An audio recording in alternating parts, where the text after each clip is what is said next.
तो national income हम पढ़ रहे थे, राष्ट्रीय आय में आज हम देखने वाले हैं कि न्यूमेरिकल क्वेश्चन आते हैं जीडीपी, जीएनपी, एनडीपी और एनडीपी, एफसी वगैरह इनसे रिलेटेड, वो किस तरीके से आते हैं वही आज हम देखने वाले हैं न्यूमेरिकल क्वेश्चन। उसके साथ में एक चीज और, राष्ट्रीय आय का क्या महत्व होता है, इंपॉर्टेंस, और दूसरी चीज राष्ट्रीय आय के मापन में क्या कठिनाइयां आती है वो चीज हम देखने वाले हैं। तो सबसे पहले चलेंगे हम संख्यात्मक प्रश्न यानी न्यूमेरिकल क्वेश्चन।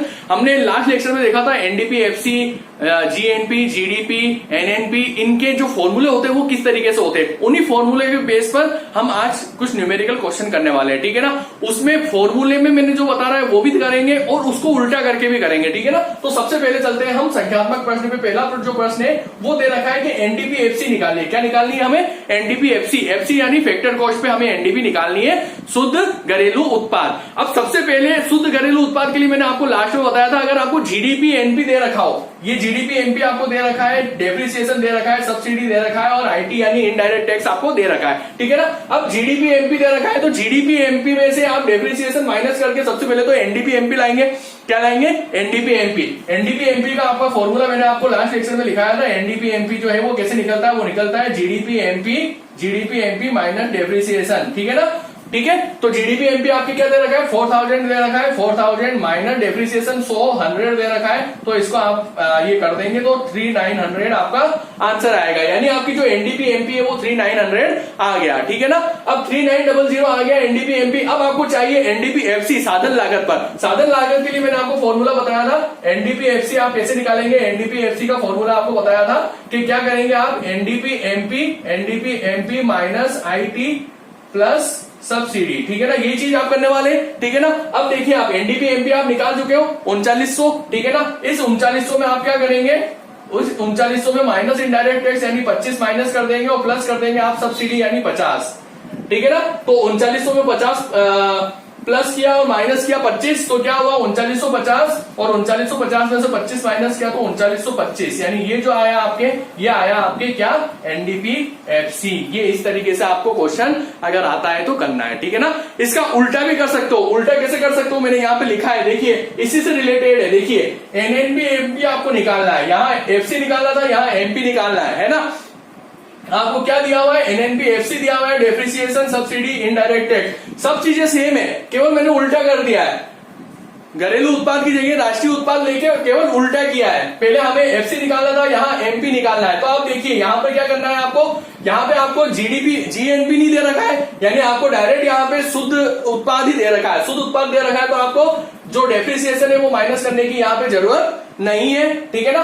ये डेप्रिसिएशन जो है ये आपके कोई काम नहीं आने वाला, ठीक है ना। आपको क्या करना है? एनएनपी एमपी निकालना है। एनएनपी एफसी का फॉर्मूला लिखाया था मैंने आपको, एनएनपी एफसी। वो कैसे निकालते हैं आप? NNP MP minus indirect tax plus subsidy, ठीक है ना। यही फॉर्मूला है सेम, ठीक है। बस घरेलू उत्पाद यानी डोमेस्टिक प्रोडक्ट की जगह नेशनल प्रोडक्ट है, ठीक है ना, राष्ट्रीय उत्पाद। तो यहाँ अब आप क्या करेंगे? हमें एनएनपी एफसी नहीं निकालना है, हमें निकालना है एनएनपी एमपी। तो यहाँ आप उल्टा कर देंगे, जो एनएनपी एमपी आपका निकलेगा ना, वो एनएनपी एमपी कैसे निकलेगा? एनएनपी एफसी आपको दे रखा है, एनएनपी एफसी में प्लस करेंगे आप इनडायरेक्ट टैक्स और माइनस करेंगे आप सब्सिडी। यानी यहां माइनस हो रहा था इनडायरेक्ट टैक्स और प्लस हो रहा था सब्सिडी, यहां उल्टा हो जाएगा, ठीक है ना। तो एनएनपी एफसी कितना है? 8000 दे रखा है आपका, है ना। प्लस करेंगे इनडायरेक्ट टैक्स कितना है? 10 और माइनस करेंगे सब्सिडी कितनी है? 100, ठीक है ना। तो 8010 और 8010 में से आप क्या करेंगे? माइनस कर देंगे 100 को, ठीक है ना। तो वो जो है वो आपका आ जाएगा एनएनपी एमपी यानी मार्केट प्राइस, ठीक है ना। तो फैक्टर कॉस्ट को मार्केट में कैसे बदलना है, मार्केट को फैक्टर में कैसे बदलना है, वो आप अच्छे से समझ गए होंगे, ठीक है ना। अब नीचे दे रखा है पीसीआई यानी पर कैपिटा इनकम यानी प्रति व्यक्ति आय कैसे निकालते हैं, ठीक है ना। इसका फॉर्मूला मैंने आपको बताया था। क्या बताया था? इसमें जो राष्ट्रीय आय है उस राष्ट्रीय आय में आप उसी वर्ष की जनसंख्या का भाग दे देंगे। तो राष्ट्रीय आय में आप क्या करेंगे? राष्ट्रीय आय में आप उसी वर्ष की जनसंख्या का भाग दे देंगे। यहाँ जनसंख्या दे रखी है, यहाँ 8 दे रखा है। अब आप 8 ये मत होना 8 करोड़ भी हो सकती है, ठीक है ना। सिर्फ एक क्वेश्चन आपको उदाहरण से समझाने के लिए मैंने बना रखा है, ठीक है ना। तो एनएनपी एफसी, अब यहाँ राष्ट्रीय आय की जगह एनएनपी एफसी, मैंने आपको लास्ट लेक्चर में बताया था एनएनपी एफसी जो होता है वो राष्ट्रीय आय का सबसे उपयुक्त माप होता है, सबसे अच्छा माप होता है। तो एनएनपी एफसी यानी ये राष्ट्रीय आय ही है एक तरीके से, ठीक है ना। तो 8000 में आप 8 का भाग देंगे तो कितना आया? 8 एकम 8 यानी 1000, ठीक है ना, यानी 1000 जो है ये एक तरीके से प्रति व्यक्ति पर कैपिटा इनकम हो गई, ठीक है ना, समझ गए आप। इसी तरीके से एनएनपी एमपी आपको निकालना है, क्या निकालना है, एनएनपी एमपी यानी मार्केट प्राइस पे शुद्ध राष्ट्रीय उत्पाद। अब ये कैसे निकालेंगे, जीएनपी एमपी दे रखा है आपको, जीएनपी एमपी और डेप्रिसिएशन, सीधी सी बात है, कुछ नहीं करना है, जीएनपी एमपी में से आपको क्या कर देना है, माइनस कर देना है डेप्रिसिएशन, ठीक है ना, और वो क्या निकल जाएगा आपका, एनएनपी एमपी निकल जाएगा, यानी शुद्ध राष्ट्रीय उत्पाद जो है मार्केट प्राइस पर। तो डेप्रिसिएशन माइनस कर दीजिए, 15,000 दे रखा है आपका जीएनपी एमपी, उसमें से माइनस कर दीजिए आपको 200, तो जो भी आएगा वो आपका क्या कहलाएगा, एनएनपी एमपी। इस तरीके से न्यूमेरिकल क्वेश्चन आते हैं। तो अगर घुमा फिरा के भी पूछ लिया जाता है तो वहां पे भी आप बता सकते हो। इसमें आपसे पीडीआई यानी पर्सनल डिस्पोजेबल इनकम भी पूछी जा सकती है, जिसमें आपको फीस और जुर्माने माइनस कर देने। एनडीआई यानी नेशनल डिस्पोजेबल इनकम भी पूछी जा सकती है, जिसमें आपको क्या करना है, एनआईटी और ये जो शेष विश्व से हस्तांतरण आय है उसको जोड़ देना है राष्ट्रीय आय में। तो इस तरीके से क्वेश्चन आपसे पूछे जा सकते हैं, ठीक है ना, ये न्यूमेरिकल क्वेश्चन हो गए। अब चलते हैं हम राष्ट्रीय आय का महत्व। राष्ट्रीय आय का महत्व सीधी सी बात है, इतनी आपने नेशनल इनकम पढ़ ली है, मैंने आपको लास्ट 3-4 लेक्चर अपने उसके ही हुए, तो आपको पता हो जाना चाहिए कि सरकार जो होती है, हमारी जो गवर्नमेंट होती है, वो नीतियां जो बनाती है वो राष्ट्रीय आय को ध्यान में रखकर ही बनाती है कि हमारी राष्ट्रीय आय क्या है, क्या चल रही है, जीडीपी क्या है, जीएनपी क्या है, एनएनपी एफसी खास कोर्स है वो क्या है, ठीक है ना, उसी के आधार पर नीतियां बनाई जाती है, उसी के आधार पर देखा जाता है रोजगार में वृद्धि करनी है या नहीं करनी है, और उसी के आधार पर उद्योग और व्यापार में क्या दिशा देनी है, वो सब उसी के आधार पर देखा जाता है। तो वो सारा इंपॉर्टेंस महत्व हो जाता है उसका, ठीक है ना। तो यहां मैंने लिख रखा है, जैसे अर्थव्यवस्था का दर्पण होती है कौन, राष्ट्रीय आय। किसी भी देश की राष्ट्रीय आय कितनी है उससे हमें पता चल जाता है कि उसकी इकोनॉमी किस प्रकार की है, उसकी अर्थव्यवस्था किस प्रकार की है, प्रगति पर है या नहीं है, ठीक है ना।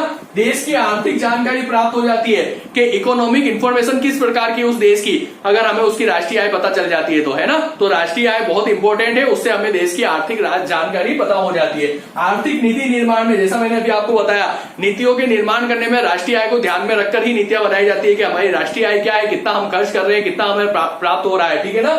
रोजगार वृद्धि में अभी मैंने आपको बताया कि रोजगार वृद्धि में भी राष्ट्रीय आय ध्यान में रखी जाती है, ठीक है ना। उसके साथ में आय का समान वितरण करने में, यानी आय का जो वितरण है राष्ट्रीय आय, उसका वितरण हम कैसे कर रहे हैं, तो वितरण कैसे करेंगे जब हमें राष्ट्रीय आय पता होगी, ठीक है ना। विभिन्न क्षेत्रों की आर्थिक प्रगति में, जैसे यहाँ पे मैंने आपको बताया देश की आर्थिक जानकारी, उसके अलावा जैसे राजस्थान की जानकारी लेनी है, यूपी की जानकारी लेनी है, इनकी प्रगति हो रही है या नहीं हो रही है, इनकी प्रगति की तुलना कैसे करें, तो वो सब भी हम इसमें कर सकते हैं। विभिन्न देशों की तुलना में, यानी भारत की, पाकिस्तान की, श्रीलंका की, बांग्लादेश की, अमेरिका की, फ्रांस की, जापान की, इन सबकी तुलना हम राष्ट्रीय आय से कर सकते हैं कि किसकी राष्ट्रीय आय ज्यादा है, किसकी कम है, उससे बहुत अच्छी तुलना हो सकती है। जिसकी राष्ट्रीय आय ज्यादा होती है वो देश एक तरीके से अर्थव्यवस्था में सबसे अच्छा माना जाता है, ठीक है ना। उद्योग और व्यापार के मूल्यांकन में राष्ट्रीय आय पता होती है तो हम उद्योग और व्यापार का अच्छे से मूल्यांकन कर सकते हैं। प्रति व्यक्ति राष्ट्रीय आय में, प्रति व्यक्ति राष्ट्रीय आय यानी वही पर कैपिटा इनकम, वो हम निकालेंगे तो उसमें हमें किसकी जरूरत पड़ेगी, देश की जनसंख्या और राष्ट्रीय आय की। तो राष्ट्रीय आय में हम क्या करेंगे, जनसंख्या को डिवाइड करेंगे, ठीक है ना। तो ये इस तरीके से इसका महत्व होता है। कुछ कठिनाइयां भी होती है इसके मापन में। अब मापन कैसे किया जाता है ये तो हम देखेंगे नेक्स्ट वाले लेक्चर में, उसमें हम देखेंगे इसके मेथड्स जो होते हैं मापन के, वो सारे हम पढ़ने वाले हैं अब नेक्स्ट लेक्चर में। बहुत इंपॉर्टेंट लेक्चर होने वाला है, तो आप छोड़िएगा मत। अब चलते हैं राष्ट्रीय आय के मापन की कठिनाइयां क्या होती है। देखो, जो हम स्वयं के रोजगार से जो आय प्राप्त करते हैं उसका मापन करना बहुत कठिन होता है और लोग बताते भी बहुत कम है, ठीक है ना। तो पहली क्या हो गया, स्वयं के रोजगार से आय की गणना करना क्या होता है, कठिन होता है, क्योंकि बहुत सी स्रोतों से आय प्राप्त होती है तो उसको हम सही तरीके से गणना नहीं कर पाते। पुरानी और मध्यवर्ती वस्तु के मूल्यांकन करना जो है वो कठिन है। देखिए, मध्यवर्ती वस्तु का दोहरी मूल्यांकन हो जाता है, कैसे होता है नेक्स्ट लेक्चर में हम देखेंगे जब हम मापन पढ़ेंगे, मेथड्स पढ़ेंगे, ठीक है ना। उसके अलावा गैर कानूनी क्रियाएं की कठिनाई, गैर कानूनी यानी जो जुआ खेलना, सट्टा खेलना, इनकी जो क्रियाएं होती है, इससे जो आय प्राप्त होती है उसको हम गणना सही तरीके से नहीं कर पाते। कालाबाजारी की क्रियाएं, यानी कालाबाजारी के लिए कोई अगर किसी भी चीज को अगर स्टॉक करके रखता है तो उसको भी हम सही प्रकार से काउंट नहीं कर पाते हैं। आराम के लिए अवकाश, यानी कोई व्यक्ति अगर अपने रेस्ट करने के लिए, आराम के लिए अवकाश लेता है तो वहां पर उसकी आय को हम गिने या नहीं गिने, काउंट करें या नहीं करें, उसमें भी बहुत दिक्कत आती है, ठीक है ना। अंश पत्र और ऋण पत्र, ये जो अंश पत्र और ऋण पत्र होते हैं ये एक तरीके से कागज के रूप में होते हैं और कागज के रूप में उसको हम राष्ट्रीय आय में सम्मिलित नहीं करते हैं। तो और अगर करेंगे तो फिर हमें उसमें बहुत कठिनाई आएगी, क्योंकि वो कागज के रूप में होते हैं, उसका हम मूल्य जो है वो सही तरीके से अंकन नहीं कर सकते, ठीक है ना। तो ये कुछ कठिनाइयां होती है जिसकी वजह से राष्ट्रीय आय के मापन में इनको ऐड करना बहुत दिक्कत आती है, ठीक है ना।